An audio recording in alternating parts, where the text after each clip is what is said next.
Hello everyone, welcome to back my channel. अगर आप weekend पर टेस्टी ब्रेकफास्ट बनाना चाहते हैं, बहुत से लोग बिना स्टफिंग के भी ब्रेड पकोड़ा बनाते हैं। ब्रेड पकोड़ा जितना क्रिस्पी बनता है, इसे खाने का मज़ा उतना ही ज़्यादा आता है। तो आज हम ब्रेड पकोड़े के साथ साथ एक बहुत ही मज़ेदार इंस्टेंट चटनी बनाकर तैयार करेंगे। इसके लिए मैंने एक कटोरी लीजिए, इसमें हम 1 टीस्पून लाल मिर्च पाउडर डालेंगे और साथ में इसमें हम 1 छोटी चमची पेपरिका डालेंगे। ये टेस्ट नहीं होती है, कलर के लिए होती है। और काला नमक डालेंगे, हाफ टी स्पून, आप अपने टेस्ट के हिसाब से डालिएगा।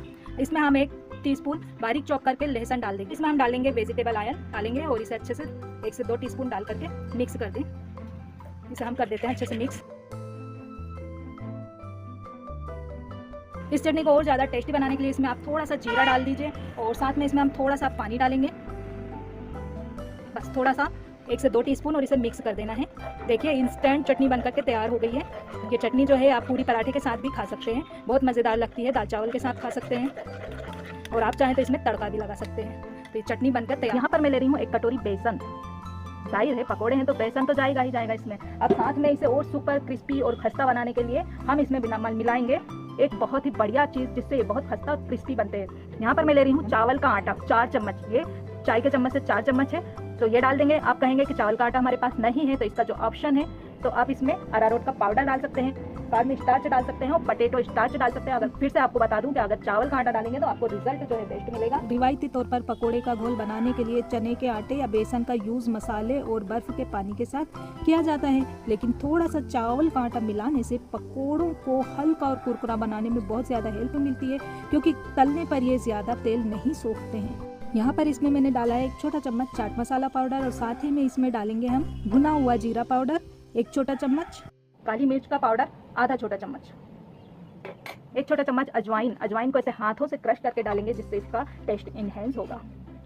ये देखिए हम डालेंगे लाल मिर्च पाउडर आधा छोटा चम्मच, आप अपने टेस्ट के हिसाब से डालिएगा। साथ में इसमें हम डालेंगे 1/4 छोटा चम्मच हल्दी पाउडर, इससे कलर अच्छा कपासी आ जाएगा। नमक डालेंगे स्वाद अनुसार। इन सभी ड्राई इंग्रेडिएंट्स को कर लेंगे अच्छी तरह से मिक्स। ये देखिए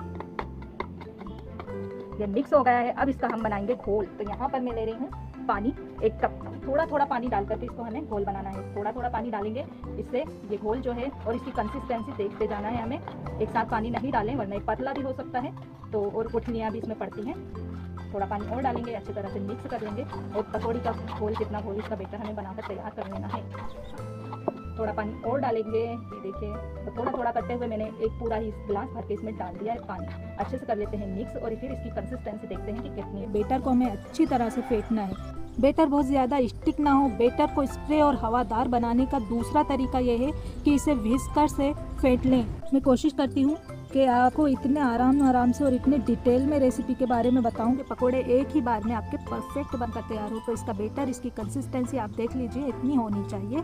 में हम डालेंगे 2 चुटकी के करीब बेकिंग पाउडर डालना है। ध्यान रखिएगा बेकिंग खाने का सोडा नहीं डालना है। और साथ में इसमें और टेस्ट बढ़ाने के लिए इसमें हम डाल देंगे हरा धनिया बारीक कटा हुआ। ये मेरे पास सूखा हरा धनिया है, छाया में सुखाया हुआ, अक्सर अपनी रेसिपी में यूज़ करती रहती हूँ मैं। और इसे कर देना है अच्छी तरह से मिक्स। अच्छा, आपको जब पकौड़े बनाना है ना, उसी वक्त पर आप इसमें बेकिंग सोडा डाल करके मिक्स कीजिएगा। अच्छे से मिक्स कर लेते हैं हम इस घोल को। अच्छा, अभी ये घोल कंप्लीट नहीं हुआ है, इसमें एक और चीज़ हम डालेंगे जिससे ये जो हमारे पकोड़े हैं बहुत ही खस्ता बनेंगे। तो हम डाल देते हैं यहाँ पर 1 चम्मच भर करके गरम तेल। ये तेल जो है गरम है, मैंने कढ़ाई जो है चढ़ा दी है चूल्हे पर तेल को गरम करने के लिए, और गरम तेल उसमें से लेकर के 1 चम्मच इसमें डाल दें और अच्छे से मिक्स कर दें। इससे जो आपके पकोड़े हैं बहुत खस्ता बनेंगे। अच्छा, ये घोल हमारा बन गया है, इसलिए अब एक ब्रेड की स्लाइस लेंगे इस तरह से हम, और ये देखिए, और ये चटनी जो है इसके ऊपर डाल करके हम अच्छे से लगा लेंगे। तो थोड़ी थोड़ी चटनी डालेंगे। इसमें मैंने पेपरिका डाली है, ज़्यादा तीखी नहीं है। बच्चों के लिए बना रहे हैं तो ये स्किप भी कर सकते हैं आप। सभी ब्रेड स्लाइस पे थोड़ी थोड़ी चटनी डाल करके अच्छे से स्प्रेड कर दें। इसे मैं अच्छे से स्प्रेड कर देती हूँ इस तरह।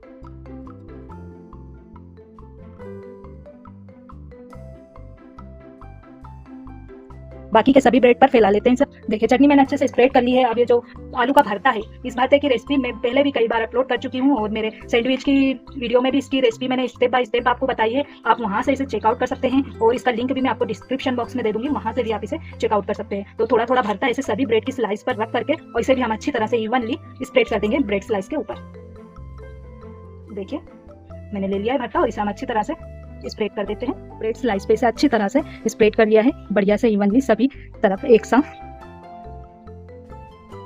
मैंने भरता ब्रेड स्लाइस पर लगा लिया है। अब एक एक ब्रेड स्लाइस लेना है और इसके ऊपर इस तरह से रखकर अच्छे से आप प्रेस कर दें। देखिए इस तरह सभी ब्रेड स्लाइस पर रख करके इसे हम अच्छे से जमा देंगे। अब एक चाकू ले लीजिए और हर ब्रेड को 4 हिस्से में डिवाइड कर लीजिए। देखिए इस तरह से कट कर लेंगे। इसे भी बीचों बीच से इसे निशान लगा करके डिवाइड करेंगे और कट कर लेंगे। देखिए इसे भी हम कट कर लेते हैं। परिया कट के तैयार हो गए। इस तरह काट काट के हमें रख लेना है। ब्रेड स्लाइस को 4 हिस्से में काटने के बाद इसे एक प्लेट में रख लें। अब एक पैन में मैंने पहले से तेल को गर्म करने के लिए रख दिया था।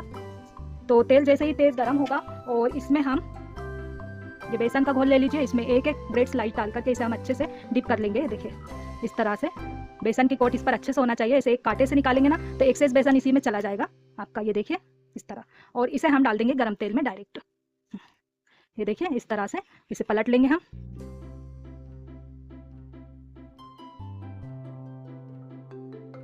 इस तरह से एक एक ब्रेड लेना है। पकोड़ा हमें बेसन के घोल में अच्छे से डिप करना है, बेसन का घोल अच्छे से कोट करना है और इसे हमें सीधे डायरेक्ट गरम तेल में डाल देना है।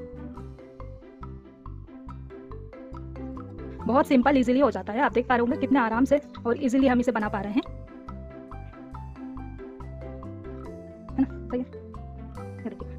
एक बार में 4 से 6 पीस डालकर पैन में फ्राई कीजिए। ज़्यादा भीड़ भाड़ मत रखिए वरना आपको फ्राई करने में इन्हें प्रॉब्लम होगी। जब एक साइड से अच्छे से फ्राई हो जाएंगे इन्हें हम कांटे की मदद से पलट लेंगे। इन पकौड़ों को हमें हाई फ्लेम पर ही अलट पलट करते हुए बढ़िया से क्रिस्पी फ्राई करना है। तो 1 से 2 बार अलट पलट करते हुए इसे हम फ्राई कर लेते हैं। अच्छा, बेसन और चावल के घोल में इन पकौड़ों को हम फ्राई कर रहे हैं तो ये ज़्यादा तेल नहीं पिएंगे। कि आप देख पा रहे होंगे ना पकौड़े में बहुत अच्छा सा कलर आ गया है, बढ़िया क्रिस्पी क्रिस्पी से फ्राई हो गए हैं। इन्हें एक स्ट्रेनर में हम निकाल लेते हैं। एक से तेल पैन में ही निथार लेते हैं। इन पकौड़ों को हम एक प्लेट में डाल लेते हैं। बटर पेपर पे प्लेट पे बिछाकर निकाल लीजिए तो इसका तेल जो एक्स्ट्रा सोख लेता है वो। देखिए कितने क्रिस्पी बने। और इसी तरह से बाकी के सारे पकोड़े बना करके तैयार कर लेंगे। एक बैच हमारा फ्राई हो गया है, दूसरा बैच भी फटाफट से इसी तरह फ्राई कर लेते हैं। तेल बहुत ज़्यादा गर्म हो गया है तो इसे हल्का सा ठंडा करेंगे और इस तरह से पकोड़े हम इसमें डाल देंगे। देखिए बहुत ज़्यादा कम टेम्परेचर भी मत रखिएगा, नहीं तो पकोड़े जो है आपका एक्स्ट्रा तेल सोख लेते हैं। सारे पकोड़े डालने के बाद आंच को फिर से तेज कर दीजिए क्योंकि तेल का टेम्परेचर फिर से कम हो गया है। और इसी तरह से अलट पलट करते हुए दूसरा बैच भी हम फ्राई कर लेंगे। इसे आप 1 से 2 बार अलट पलट करते हुए फ्राई कीजिएगा। अच्छा क्रिस्पी, ये देखिए बढ़िया से कलर आने लगा है ना। दोबारा से इसे वापस पलटेंगे। बहुत ही इजीली बनता है, बहुत सिंपल। सुबह के नाश्ते में आप इसे बनाकर तैयार कर सकते हैं, बच्चों के टिफिन में इसे दे सकते हैं, लंच बॉक्स में ले जा सकते हैं, सफर में भी ले जा सकते हैं। तो ये फ्राई हो गए हैं, आज को धीमा कर देती हूँ और इन्हें हम एक स्ट्रेनर में निकाल लेते हैं। इस तरह बहुत ही सरल तरीके से हमने पकोड़े का दूसरा बैच भी फ्राई कर लिया है। तो इस तरह से आप इसे बैच में फ्राई करते रहिए। तेल जो है पैन में निकाल देंगे और इन्हें हम एक प्लेट में निकाल लेते हैं। सुन पा रहे होंगे कितने क्रिस्पी है।